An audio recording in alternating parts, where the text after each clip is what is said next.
আমার ট্রেলার দেখে মনে হয়েছে যে মামুন কি করলো, অনেক গল্প এখানে বলে দিছে, কিন্তু সবচেয়ে মজার কথা কি, গল্প বলে দেওয়ার কারণে অনেক অডিয়েন্স কনফিউজড হয়ে যাচ্ছে। এবং তোমাকে কি জিজ্ঞেস করলো সেটা অনেকে আমাকে গেস করছেন যে শাকিব খানের এখানে ডাবল অ্যাক্টিং আছে, ডাবল পার্ট আছে, এটা অনেকেই বলেছেন।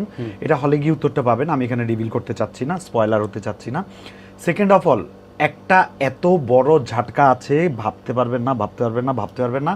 এই ঝাটকাটা আপনারা ডিজার্ভ করেন, হলে গিয়ে দেখবেন এবং ঝাটকা খাই বেরোবেন।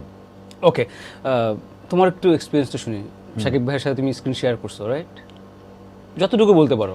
শাকিব ভাইয়ের সঙ্গে সবচেয়ে মজার কথা কি, প্রিয়তমার প্রথম দিনের হ্যাঁ, ওখান থেকে শুনি। প্রথম সিনটাই আসলে শাকিব ভাইয়ের সাথে আমার।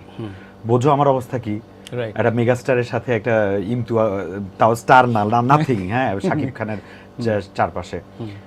তো আমরা পুরনো ঢাকায় গ্যান্ডারিয়াতে একটা পারভেজের হাউস বলে একটা হাউসে শুটিং করছিলাম, ওখান থেকে নদী দেখা যায়, বুড়িগঙ্গা নদী দেখা যায়।